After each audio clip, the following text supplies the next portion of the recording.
नमस्कार. मी वाचलेलं पुस्तक या उपक्रमाअंतर्गत मी वाचलेलं पुस्तक आहे लेखिका राजकुवर सोनवणे लिखित जागरूक वर्ग शिक्षक.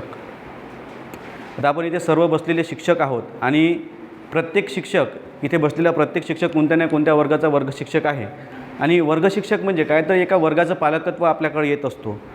या ठिकाणी लेखिका राजकुवर सोनवणे यांनी जे हे पुस्तक लिहिलं जागरूक वर्ग शिक्षक, हे पुस्तक लिहित असताना त्यांच्याकडे जो काही मोठा अनुभव होता त्या अनुभवाचा आधार घेऊन त्यांनी हे पुस्तक लिहिलेलं आहे. आणि शिक्षक म्हणून त्यातही वर्ग शिक्षक म्हणून एका शिक्षकाच्या काय जबाबदाऱ्या असायला पाहिजे किंवा तो वर्ग शिक्षक जेव्हा आपण म्हणतो तर ते वर्ग शिक्षक जेव्हा आपण त्याला म्हणतो त्या वर्गातील विद्यार्थ्यांसोबत कशा पद्धतीचं बॉन्डिंग असलं पाहिजे, या सर्व गोष्टींचा परिचय या प्रस्तुत पुस्तकामध्ये लेखिका राजकुवर सोनवणे यांनी दिलेला आहे.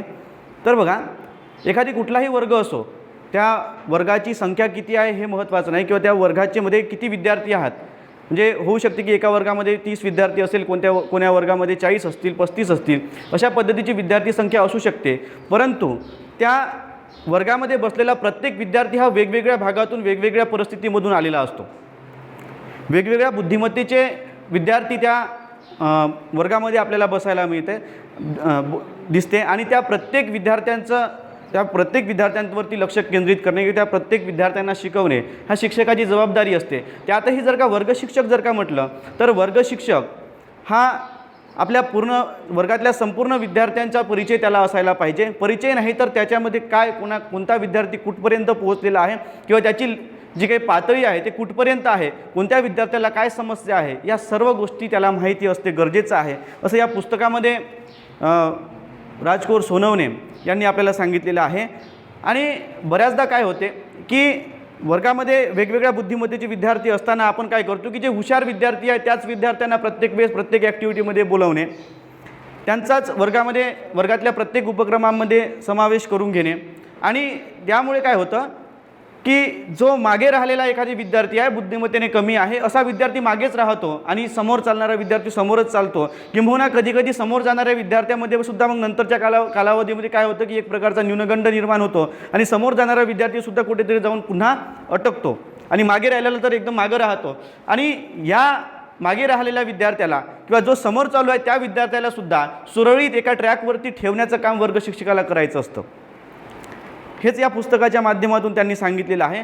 त्यानंतर बऱ्याचदा काय होते की विद्यार्थ्याचा सत्यानाश करण्यामध्ये शिक्षकांची एक मोठी भूमिका असते. म्हणजे ज्याप्रमाणे विद्यार्थी घडवण्यामध्ये भूमिका असते ना, त्याचप्रमाणे विद्यार्थ्याचा सत्यानाशसुद्धा कधीकधी शिक्षकाच्या चुकांमुळे होत असतो.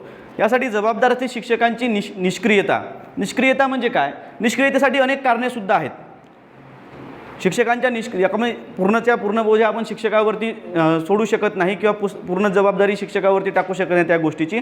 कारण आपण बघतो की शिक्षक म्हटलं पण शिक्षकावरती कामाचा बोजासुद्धा आताच्या सध्याच्या काळामध्ये आपल्याला खूप मोठ्या प्रमाणामध्ये बघायला मिळतो. एवढा तो बोजा सांभाळत असताना त्याला वर्गसुद्धा सांभाळावा लागतो. आणि ते सांभाळत असताना कधीकधी काय होते की नसली कटकट म्हणून काय करतो शिक्षक की या बाकी कामासोबतच मग इकडले कामांना थोडंसं दुर्लक्ष करतो, विद्यार्थ्यांवरती दुर्लक्ष होतं आणि झालेल्या दुर्लक्षामुळे मग विद्यार्थ्यांमध्ये अनेक वाईट सवयींचा शिरकाव होतो किंवा विद्यार्थी ज्या पद्धतीने त्याची प्रगती व्हायला पाहिजे त्या पद्धतीने होत नाही असंही या पुस्तकामध्ये सांगितलेलं आहे. त्यासोबतच सांगितलं आहे की आता आपण जर का पूर्वीची शिक्षण पद्धती बघितली, शिक्षक केंद्रित शिक्षण पद्धती होती. आपल्याला माहिती आहे ऋषी मुनींच्या काळापासून शिक्षण पद्धती आपल्या भारतामध्ये किंवा देशामध्ये आहे आणि तेव्हापासूनची ती शिक्षक केंद्रित होती. म्हणजे शिक्षकांकडे विद्यार्थी जायचा आणि शिक्षक म्हणेल तेच ते सगळं करायचं. म्हणजेच गुरुकुल पद्धती होती. म्हणजेच त्या ऋषी मुनीचा जो काही आश्रम असायचा त्या आश्रमामध्ये वेगवेगळ्या कम्युनिटी किंवा वेगवेगळ्या क्षेत्रातून आलेले लोक जे विद्यार्थी आहेत, म्हणजे कोणा राजाचा मुलगा असो की कोणाचाही असो, त्या ठिकाणी जायचा, गुरूंविषयी आदर असायचा आणि गुरु म्हणतील त्या पद्धतीने वागायचे. आता विद्यार्थी केंद्रित आपण शिक्षण नंतरच्या काळामध्ये काय झालं की या शिक्षण पद्धतीमुळे अनेक अडचणी निर्माण होऊ लागल्या आणि या झालेल्या अडचणींना लक्षात घेता विद्यार्थी केंद्रित शिक्षण पद्धती आपण तयार केली, ज्यामध्ये आपण विद्यार्थी आपला केंद्रबिंदू असतो आणि विद्यार्थ्याभोवती ही पूर्ण शिक्षण प्रणाली फिरत असते. तर या पद्धतीमध्ये सुद्धा शिक्षकांना जो अतिरिक्त कामाचा बोजासुद्धा आताच्या घडीमध्ये आपल्याला बघायला मिळतं आणि या अतिरिक्त कामामुळे विद्यार्थ्यांवरचं होणारं जे काही लक्ष आहे ते सुद्धा कमी होतं. कधी वरिष्ठांचा दबाव येतो, त्यांना हे करून द्या, ते करून द्या, हे हवं आहे, ते हवं आहे, इतक्या वेळातच हवं आहे. या सगळ्या गोष्टींमुळे काय होतं की समजा एखादी अहवाल त्यांना द्यायचा असेल, इकडे वर्ग सांभाळायचा, वर्गामध्ये 40 पोरं आहे आणि त्याच दिवशी सांगत आहे की तुम्हाला 1 तासामध्ये तुम्हाला तुमचा अहवाल एखादी अहवाल तुम्हाला तयार करून द्यायचा आहे, तर निश्चितच त्यावेळेस विद्यार्थ्यांवरती दुर्लक्ष होईल. आणि त्यामधूनच काय होते की मग या अशा पद्धतीच्या कामाच्या बोझ्यांमुळे किंवा वरिष्ठांच्या प्रभावामुळे किंवा वरिष्ठांच्या आग्रहामुळे काय होतं की शिक्षकाचं जे काही स्वातंत्र्य आहे ते स्वातंत्र्य मर्यादित होते. आणि ज्या ठिकाणी शिक्षकांचं स्वातंत्र्य मर्यादित आहे तिथे विद्यार्थ्यांचं स्वातंत्र्याचं काय हाच प्रश्न निर्माण होतो. आणि या पुस्तकाच्या माध्यमातून लेखिकेने हाच प्रश्न एक मोठ्या ताकदीने मांडलेला आहे की शिक्षकांचं जर का स्वातंत्र्य मर्यादित झालं, त्यांचं स्वातंत्र्य मर्यादित झालं, कारण की विद्यार्थी जो आहे तो विद्यार्थी शिक्षकाचं अनुकरण करत असतो. शिक्षक ज्या पद्धतीचं शिक्षकाचं बिहेवियर असेल, ज्या पद्धतीने तो वागत असेल वर्गामध्ये आल्यापासून, तर तो वर्गाच्या बाहेर जात असताना किंबहुना शाळेमध्ये प्रवेश करत असताना, शाळेच्या प्रिमायसेसमध्ये प्रवेश करत असताना, तर शाळेच्या प्रिमायसेसच्या बाहेर जात असेपर्यंत जोपर्यंत मुलगा किंवा एखादी विद्यार्थी शाळेमध्ये आहे तोपर्यंत तो आपल्या विद्यार्थ्याला शिक्षकाला काय करत असतो, ऑब्झर्व करत असतो. आणि ते सगळं ऑब्झर्व केल्यानंतर त्याचं अनुकरण तो करण्याचा प्रयत्न करतो. जर का एखादी शिक्षक असेल, एखादी वर्गशिक्षक आहे, वर्गशिक्षकाने जेव्हा जसंही आपले सकाळचं असेंब्ली वगैरे संपली, असेंब्ली संपल्यानंतर जेव्हा वर्गामध्ये तो एंटर करतो, एंटर केल्यानंतर जर का त्या वर्गशिक्षकाच्या चेहऱ्यावरती जर का 12 वाजलेले असते, तर निश्चितच इकडे वर्गातल्या सगळ्या विद्यार्थ्यांच्या चेहऱ्यावरती 12 वाजल्याशिवाय राहणार नाही. शिक्षक जर का तिकडून रागामध्ये आला, एकदम गुस्स्यामध्ये रागामध्ये जर का एंट्री केली, तर इकडे विद्यार्थ्यांच्या चेहऱ्यावरती पूर्णच्या पूर्ण भाव ते बदललेले असतात. परंतु तोच शिक्षक जर का हसत खेळत जर का तो क्लासमध्ये आला, एंटर केली, मुलांकडे बघून एक छोटीशी स्माईल दिली, तर सगळ्या विद्यार्थ्यांच्या चेहऱ्यावरती हसू उमटल्याशिवाय राहणार नाही. आणि अशा वातावरणामध्ये झालेलं जे विद्यार्जन आहे ते खरंच म्हणजे विद्यार्थ्यांच्या फायद्याचं असतं, असं या पुस्तकाच्या माध्यमातून लेखिकेने सांगितलेलं आहे. यातला एकही शब्द मी माझ्या जवळचा सांगत नाही, जे काही पुस्तकामध्ये आहे ते सांगत आहो. आणि मला वाटलं की ह्या पुस्तकामध्ये ज्या सांगितलेल्या गोष्टी आहे त्या गोष्टी आपल्यामध्ये सुद्धा असायला पाहिजे. कारण की शिक्षण जेव्हा हे पुस्तक वाचलं आणि शिक्षक म्हणून जेव्हा स्वतःचं आत्मपरीक्षण करतो, तेव्हा असं लक्षात येतं की बऱ्याचशा गोष्टी आपल्यात कमी आहे. आणि त्यामुळे ज्या समस्या आपल्या प्रत्येक वर्गामध्ये आपल्याला बघायला मिळतं, होऊ शकते की त्याचं कारणसुद्धा हेच असावं. आणि ते कारण शोधण्याचा प्रयत्न आपण लेखिकेप्रमाणे सुद्धा करायला पाहिजे. त्यानंतर शिक्षक जो असतो, शिक्षक हा परिसासारखा आहे. शिक्षक हा परिसासारखा आहे. परिस म्हणजे माहिती आहे ना, परिसाचा जर का लोखंडाला स्पर्श झाला तर ते सोन्याचं बनते, असं काहीतरी समज आहे ते. तर शिक्षकसुद्धा परिसासारखा आहे. ज्या विद्यार्थ्यांचा शिक्षकाशी चांगला परिचय झाला किंवा शिक्षकाशी चांगला संपर्क झाला, शिक्षकांचे चांगले गुण त्याच्यामध्ये आपण देता आले, शिक्षकाला जर का देता आला, तर विद्यार्थीसुद्धा सोन्यासारखा झळकल्याशिवाय राहणार नाही. तर म्हणून परिसासारखं काम कुणाला करायचं असते, शिक्षकाला करायचं असते. आणि त्यासाठीच आपल्याला हे सगळं म्हणजे त्यासाठी परिस बनून आपल्याला विद्यार्थ्यांच्या संपर्कामध्ये राहावं लागेल किंवा विद्यार्थ्यांच्या सर्वांगीण विकासाकडे लक्ष द्यावं लागेल. त्यानंतर आताचं सर्वात मोठं आव्हान आपल्यासमोर आहे की काळाचं आव्हान मोठ्या प्रमाणामध्ये आपल्यासमोर आहे. काळ बदलत आहे, दिवसेंदिवस काळ बदलत आहे, परिस्थिती बदलत आहे आणि त्यानुसार विद्यार्थीसुद्धा आपला बदलत आहे. विद्यार्थ्यामध्ये सुद्धा मोठ्या प्रमाणामध्ये बदल होत आहे. म्हणजे बदल कशा पद्धतीचा? सर विद्यार्थ्यामध्ये काय बदल होते? तर विद्यार्थ्यामध्ये काय, तर पूर्वीच्या काळामध्ये आपण बघितलं की पूर्वी संयुक्त कुटुंब पद्धती होती. संयुक्त कुटुंब पद्धतीमध्ये जेव्हा एखादी मुलगा वाढायचा, तर मुलगा वाढत असताना त्याच्यावरती आजी आजोबा असायचे, काका काकू असायचे, जे कोणी इतर मोठे मंडळी असायचे घरचे, त्यांचे संस्कार त्याच्यावरती पडायचे. परंतु सध्याची परिस्थिती अशी आहे की विभक्त कुटुंब पद्धतीमध्ये आपण राहत आहोत. आणि या विभक्त कुटुंब पद्धतीमध्ये काय होते की आई आणि वडील दोघांनाही अर्थार्जनासाठी बाहेर जावं लागतं, म्हणजे पैसा कमवण्यासाठी, नोकरीच्या निमित्ताने बाहेर जावं लागतं. त्यामुळे मुलांवरती लक्ष केंद्रित करणारं असं कोणी नसतं. मुलांवरती संस्कार करणारे आजी आजोबा आज घरामध्ये नसते.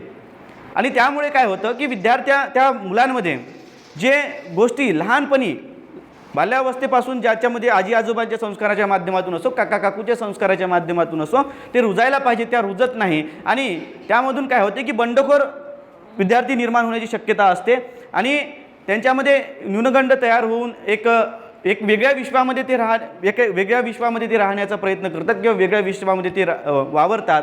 असेच विद्यार्थी बहुतेकदा आपण आपल्या वर्गामध्ये सुद्धा बघितलेले आहेत की जे वर्गामध्ये तर आहे परंतु वर्गामध्ये असताना सुद्धा कधी कधी काय करायचे, शिक्षकांशी त्यांचा बोलण्याचा जो काही पद्धत आहे त्या पद्धतीमध्ये बराच आपल्याला तफावत आढळतो. इतर विद्यार्थ्यांच्या प्रमाणामध्ये ते उद्धटपणे बोलताना आपल्याला दिसते. उद्धटपणे बोलणे, इतरांशी न मिळणे, म्हणजे एकलकोंड्यासारखे राहणे, यासारखे जे प्रकार आहेत ना, हे प्रकार सगळेच्या सगळे या कुटुंब पद्धतीच्या माध्यमातून म्हणजे समाजामध्ये एकंदरीत जो काही समाज आहे, समाजाच्या जे काही चित्र आहे त्या चित्रानुसार त्या काळानुसार त्याच्यामध्ये विद्यार्थ्यांमध्ये ह्या सगळ्या गोष्टी येत आहे. तर या गोष्टीवरती लक्ष केंद्रित करण्याचं काम सुद्धा एका वर्ग शिक्षक या नात्याने आपल्याला करावं लागेल. कारण की शिक्षक हा विद्यार्थ्याचा माता पितासोबतच एखादी मित्र किंवा मार्गदर्शक म्हणून त्याला काम करावं लागतं. तुम्हाला आईवडील त्याचं बनावं लागेल. जोपर्यंत आपण विद्यार्थ्यांचे आईवडील बनत नाही, त्यांचे मित्र बनत नाही, त्यांचे मार्गदर्शक बनत नाही, तोपर्यंत विद्यार्थ्याचा आपल्याला विद्यार्थी समजणार नाही. आणि विद्यार्थी समजला नाही तर तो विद्यार्थीसुद्धा घडणार नाही, त्याचं भविष्य घडणार नाही. जर का त्याला घडवायचं असेल तर आपल्याला या गोष्टी कराव्या लागतील, असं या पुस्तकाच्या माध्यमातून लेखिकेने सांगितलेलं आहे. सोबतच विद्यार्थी काय करतात की शिक्षकांकडून प्रेरणा घेत असते. बऱ्याच गोष्टीची प्रेरणा ते शिक्षकांकडून घेत असते. म्हणजे प्रेरणांचा झरा असं शिक्षकाला या ठिकाणी लेखिकेने म्हटलेलं आहे. म्हणजेच कुठल्याही गोष्टीची प्रेरणा असेल, एखादी गोष्ट करायची, बोलायचं असेल तर बोलण्याची प्रेरणा कोणापासून घेतली पाहिजे, तर माझ्या शिक्षकाकडून घेतली पाहिजे. माझा शिक्षकच जर का बोलत नसेल तर मला म्हणजे मी सुद्धा बोलणार नाही, असं शिक्षकाचं म्हणजे विद्यार्थ्यांचं आपलं हे होऊ शकते. म्हणून शिक्षक हा काय एक प्रेरणांचा झरा आहे. त्याचप्रमाणे आपण जरी प्रत्येक जे एखादी वर्ग शिक्षक आहे तो वर्ग शिक्षक तर असतोच, परंतु तो एक विषय शिक्षकसुद्धा असतो.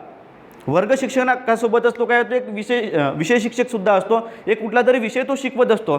तो विषय शिकवताना सुद्धा आपल्याला विद्यार्थ्यांना समजून घेऊन त्यांची मनस्थिती कोणत्या पद्धतीची आहे त्या पद्धतीने जर का आपण विद्यार्जन केलं तर विद्यार्थ्यांची आणि शिक्षकांमधलं जे काही बॉन्डिंग आहे किंवा विद्यार्थी जो आहे शिक्षकाला चांगल्या पद्धतीने समजून घेईल. आणि जर विद्यार्थ्याने समजून घेतलं तर विद्यार्थ्याचं भविष्य किंवा विद्यार्थी चांगल्या पद्धतीने घडतील, असं याच्या माध्यमातून लेखिकेने सांगितलेल्या पुस्तकाच्या माध्यमातून.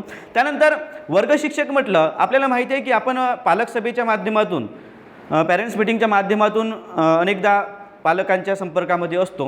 परंतु याही व्यतिरिक्त आपण पालकांच्या संपर्कात असायला पाहिजे असं लेखिकेला वाटते.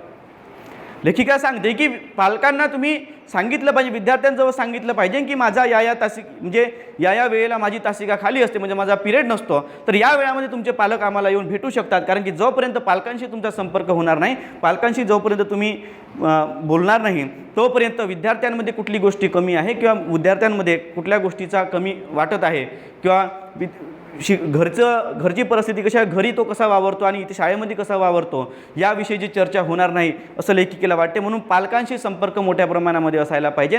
पालकांशी नियमित संपर्क व्हायला पाहिजे. 2-4 दिवसानंतर, 4-8 दिवसानंतर पालक शाळेमध्ये यायला पाहिजे आणि तसं विद्यार्थ्यांपर्यंत आपण तसा मेसेज द्यायला पाहिजे असं लेखिकेला वाटते. त्यानंतर जेव्हा आपण म्हणजे सत्र सुरू होते, सत्राचा पहिला दिवस येतो. पहिल्या दिवशी आल्यानंतर आपण प्रत्येक विद्यार्थ्याचा परिचय घेत असतो. परिचयामध्ये विद्यार्थी सांगतो नाव, गाव, असं तसं, मागच्या वर्षी कुठल्या तासिकेला होता, कुठल्या वर्गामध्ये होता, काय मार्क होते वगैरे वगैरे सगळ्या गोष्टी आपण सांगत असतो. तर एक लेखिकेने पुस्तकामध्ये एक प्रश्नपत्रिकेचा नमुना दिलेला आहे. त्यामध्ये विविध प्रश्न दिलेले आहेत ज्याच्यामध्ये त्याचं जे काही पूर्वीचं होतं, म्हणजेच आपल्या समजा आता तो 10व्या वर्गामध्ये आलेला असेल तर 9व्या वर्गामध्ये त्याचं काय स्थिती होती त्या स्थितीचा पूर्ण आढावा घेणारा आहे तो एक प्रश्नपत्रिका आहे. ते प्रश्नसंच आहे. तो संच त्या विद्यार्थ्यांना पहिल्याच दिवशी द्या आणि त्याच्याकडून ते सर्व माहिती तुम्ही तुमच्याकडे मिळवून घ्या. आणि त्याची एक फाईल बनवा, जेणेकरून काय होईल की ती माहिती जी आहे ती माहिती तुम्हाला विद्यार्थ्याला समजून घेण्यामध्ये फायद्याची ठरेल आणि विद्यार्थ्याला तुम्ही चांगल्या पद्धतीने समजून घेऊ शकाल. अशा पद्धतीचं त्याच्यामध्ये एक तो प्रश्नसंचसुद्धा दिलेला आहे लेखिकेने. तो जेव्हा आपण हे सगळेजण हे पुस्तक वाचू त्या पुस्तकामध्ये तुम्हाला ही गोष्ट बघायला मिळेलच. सोबतच वर्गामध्ये काम करत असताना, वर्गामध्ये शिकवत असताना आपल्याला माहिती आहे की 40 मिनिटांचा एक पिरियड असतो असं लेखिकेने सांगितलं आहे इथे, की एक तासिका असेल, तासिका 40 मिनिटाची जर का असेल आणि 40 विद्यार्थी आहे वर्गामध्ये आणि त्या 40ही विद्यार्थ्यांना आपल्याला शिकवायचं आहे. सोबतच आपल्यामागे काय असते की वर्ग शिक्षक म्हटलं तर प्रेझेंटी घ्यावं लागतं. प्रेझेंटी घेण्यामध्ये 5-10 मिनिटं आपले त्याच्यामध्ये निघून जातो. त्यानंतर एखादी कुठलं तरी कार्यक्रम असेल, काही असेल तर कुठले पैसे जमा करायचे असेल विद्यार्थ्यांकडून किंवा मग इतर कुठले फॉर्म वाटायचे असेल, कुठले तरी काहीतरी असेल तर हे सगळं वाटायचं असेल तर 10-15 मिनिटं आपले असेच चालले जाते. आणि हे मिनिट गेले म्हणजे एवढा वेळ आपला असाच जातो आणि नंतर आपल्याला काय होते, शिकवण्यासाठी वेळ मिळत नाही. त्यासाठी आपण काय करायचं, वर्गाचं नियोजन करायला हवं. आणि लेखिकेने सांगितलं की ज्याप्रमाणे मंत्रिमंडळ असते ना, त्याप्रमाणे वर्गामध्ये सुद्धा आपण मंत्रिमंडळ असायला पाहिजे. म्हणजेच समजा पैसे जमा करण्याचं कुठलं एक वेगवेगळ्या इव्हेंटच्या माध्यमातून आपण ते कुठल्या वेळेस आपल्याला ती फीज वगैरे पोरांची कलेक्ट करत असतो, हे करत असतो, तर त्यासाठी वेगळा कोणतरी हे असला पाहिजे. त्यानंतर वर्ग जर काही एखादी तासिका खाली असेल तर वर्ग हँडल करण्यासाठी आपण मॉनिटरच्या माध्यमातून कुठला तरी कोणीतरी एखादी विद्यार्थी असला पाहिजे. किंवा इतर कुठल्याही म्हणजे वेगवेगळे, जसं की अर्थ मंत्रालय असतं की साहित्या संदर्भातलं असतं, अशा खेळाडू असतं, म्हणजे खेळ मंत्रालय असेल, क्रीडा मंत्रालय असेल, तर त्या क्रीडा मंत्रालयासारखं म्हणजे प्रत्येक विभागाची जबाबदारी आपण त्या विद्यार्थ्यांकडे देऊन द्यायला पाहिजे, असं लेखिकेच्या मते या पुस्तकामध्ये लेखिकेने सांगितलेलं आहे. त्यानंतर लेखिकेने विद्यार्थ्यांशी संपर्क साधले, म्हणजे विद्यार्थी जो असतो त्यांच्याशी आपण संपर्क जर का व्यवस्थित साधला तर कशा पद्धतीने रिझल्ट येतात त्याची काही उदाहरणं दिलेली आहे. त्यापैकी एक उदाहरण मी तुम्हाला सांगू इच्छितो या ठिकाणी. नाना नावाचा एक मुलगा वर्ग 9वीचा विद्यार्थी होता, जे पाहायला काळसर, म्हणजे खूप काही गोरा किंवा खूप काही काळा नाही, ज्याचं सावळासा पोरगा आणि उंच धिप्पाड, अभ्यासात पण हुशार होता, परंतु थोडासा बंडखोर म्हणून त्याची वर्गामध्ये ओळख होती. इतर शिक्षकसुद्धा त्याला काय करायचे की हा विद्यार्थी बंडखोर आहे, म्हणजेच काय करायचं, प्रत्येक प्रश्नावरती प्रत्येक वेळी प्रश्न विचारणे किंवा उभा होणे, कुठली मस्करी करत राहणे, अशा पद्धतीचा तो विद्यार्थी होता. आणि प्रत्येक शिक्षक त्याची तक्रार करत राहायचे. जेव्हा शिक्षिका म्हणजे या लेखिकेकडे तो विद्यार्थी आला आणि तिने बघितलं की या विद्यार्थ्याची सगळी लोक तक्रार करत आहेत, तर आपण काय करायचं, या विद्यार्थ्यावरती स्टडी करायचं. तर लेखिकेने काय केलं की सुरुवातीलाच त्या विद्यार्थ्याशी जवळीक निर्माण करण्याचा प्रयत्न केला. त्या विद्यार्थ्याची स्तुती करणे, त्याच्याशी प्रेमाने बोलणे, त्याच्याकडल्या काही गोष्टी जाणून घेणे, त्याला काहीतरी नवीन सांगणे, अशा पद्धतीचं एक वातावरण त्याने निर्माण केलं त्याच्यासोबत. त्याच्याशी बोलता आल्यानंतर त्याच्या टेबलवरती जाऊन बसायच्या, त्याच्यापाशी बसल्यानंतर, त्याच्याजवळ बसल्यानंतर त्याच्याशी गप्पा गोष्टी, कधी घरच्या गोष्टी करायच्या, तर कधी इकडल्या तिकडल्या अशा गोष्टी करून त्याच्याशी जवळीक निर्माण केली. आणि जो विद्यार्थी बंडखोर म्हणून ओळख होती, ज्या विद्यार्थ्याची बंडखोर म्हणून ओळख होती, जो विद्यार्थी कुणालाही जुमानत नव्हता, इतर कुठल्याही शिक्षकाला ऐकत नव्हता, तर तो विद्यार्थी लेखिकेचे मात्र ऐकू लागला. लेखिकेने सांगितलेली प्रत्येक गोष्ट तो करू लागला. लेखिकेच्या प्रत्येक कामामध्ये तो विद्यार्थी मदत करू लागला. हे कशामुळं, तर त्या विद्यार्थ्याशी शिक्षिकेने निर्माण केलेल्या जवळीकमुळे. त्याला पहिले आधी काय केलं की त्याने विद्यार्थ्याला, म्हणजे आपण काय करतो, हेडासवाडास करण्याची आपली मोठी प्रथा आहे, परंपरा. आपले अनेक शिक्षक या पद्धतीचे हे करतात की एखादी विद्यार्थी जर का वर्गामध्ये मस्करी करत असेल तर त्याला रागावणे, हे करणे वगैरे वगैरे ह्या गोष्टी चालते. आणि त्यातून कधी कधी काय होते की विद्यार्थ्यावरती जेव्हा आपण रागावतो त्याला अपमानित झाल्यासारखं वाटते, आणि त्यामुळे तो विद्यार्थी मग त्या शिक्षकांपासून दुरावल्या जात. त्याला असं वाटते की शिक्षक माझा अपमान करत आहे, त्यामुळे तो शिक्षकाविषयी त्याच्या मनामध्ये राग निर्माण होणे, द्वेष निर्माण होणे, या सगळ्या गोष्टी होत असते. परंतु लेखिकेने मात्र या ठिकाणी त्याच्याशी जवळीक निर्माण केली. आणि जो विद्यार्थी काय इतर लोकांशी उद्धटपणे वागायचा, तो विद्यार्थी लेखिकेसोबत चांगला वागू लागला, चांगला बोलू लागला, त्यांची प्रत्येक कामामध्ये लेखिकेला मदत करू लागला, अभ्यासामध्ये सुद्धा, त्यांच्या विषयामध्ये सुद्धा चांगली प्रगती करू लागला. तर हे सगळं कशामुळे, लेखिकेने सांगितलं की त्याच्याशी जवळीक निर्माण केल्यामुळे, प्रेमाने त्याच्याशी बोलल्यामुळे.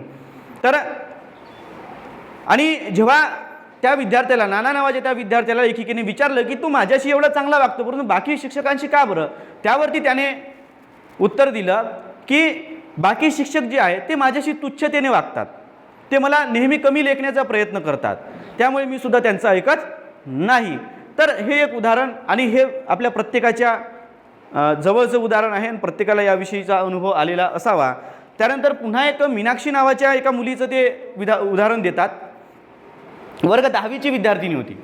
वर्ग 10वीची विद्यार्थिनी मीनाक्षी नावाची, ती सुद्धा वर्गामध्ये अत्यंत म्हणजे तटस्थ राहायची, म्हणजे एवढी बंडखोर, एवढी मस्ती करायची किंवा कुठल्याही याला उत्तर दिली नाही. म्हणजे एखादी शिक्षकाने जर का प्रश्न विचारलं तर उत्तर द्यायचं नाही. एखादी दिवस जर का अब्सेंट असेल तर अब्सेंटीचं कारण जर का शिक्षकाने विचारलं तर त्यालासुद्धा उत्तर द्यायचं नाही. समजा म्हणजे आपल्याला अप्लिकेशन द्यावं लागतं, तर अप्लिकेशन मागितलीच शिक्षकाने दुसऱ्या दिवशी तर आपटून त्याच्या टेबलवरती टाकणे, अशा पद्धतीची ती मुलगी. जेव्हा लेखिकेने बघितलं की ही मुलगी एवढी उद्धटपणे का बरं वागत असावी किंवा तिचा स्वभाव असा का बनला असावा, म्हणजे प्रचंड राग तिच्या मनामध्ये एवढा राग होता की ती शिक्षक म्हणजे तिला सांगितलेलं कुठलंही काम करायची तर नाहीच, परंतु त्यावरती काय उलट उत्तरे देणे, रागावणे यासारख्या गोष्टी करायची. परंतु लेखिकेने ठरवलं की या विद्यार्थी म्हणजे नेमका काय दोष आहे तो आपण बघायचा. त्यासाठी त्यांनी काय केलं की त्या मुलीच्या आईला शाळेमध्ये बोलवून घेतलं. आईला बोलवल्यानंतर लेखिकेला माहिती पडलं की त्या मुलीची आई महिला मंडळाची अध्यक्ष आहे आणि त्यामुळे त्या आईला मुलीला वेळ देण्यासाठी म्हणजे मुलीला ती वेळ देऊ शकत नव्हती किंवा मुलीशी काही वेळ घालवू शकत नव्हती, तिच्याकडे लक्ष देऊ शकत नव्हती असं त्या आईने सांगितलं लेखिकेला की मी वेळ देऊ शकत नाही, माझ्याकडे इतके काम असतात, ते असतात वगैरे वगैरे हे सगळं सांगितलं. त्याच्यामुळं तुम्ही तुमच्या लेवलवरती काहीतरी करा, ठोका मारा, काही करा चालेल असं या पुस्तकात सांगितलेलं आहे. तुम्ही शिक्षा केली तरी चालेल, आमच्याकडून काही फरक पडणार नाही, आमच्याकडून कुठलीही तक्रार येणार नाही, परंतु तुम्ही तुमच्या लेवलवरती हे करायचं आहे. मग मात्र लेखिकेने ठरवलं की आता आपण हा जो प्रश्न आहे तो प्रश्न आपण आपल्या लेवलवरती काय करायचा, मॅनेज करायचा, त्याला उत्तर तोडगा शोधायचा.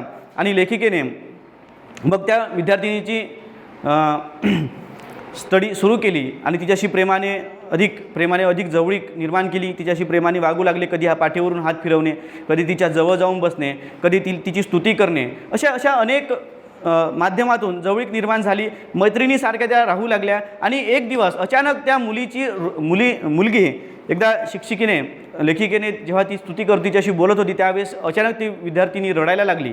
आणि रडल्यानंतर जेव्हा कारण विचारलं तेव्हा तिने सांगितलं की माझ्या घरी आई नेहमी व्यस्त असते, आई मला बिलकुल वेळ देऊ शकत नाही, आई माझ्याशी बोलत नाही आणि घरची सगळी कामं मला करावी लागते वगैरे वगैरे सगळे प्रश्न तिने सांगितले. आणि ते सांगितल्यानंतर लेखिकेच्या लक्षात आलं की हिचा हा जो स्वभाव बनलेला आहे, एकलकोंडेपणाचा जो काही स्वभाव बनलेला आहे, उद्धटपणाचा जो काही स्वभाव बनलेला आहे, हा स्वभाव बनण्याचं कारण म्हणजे ती घरची परिस्थिती होती.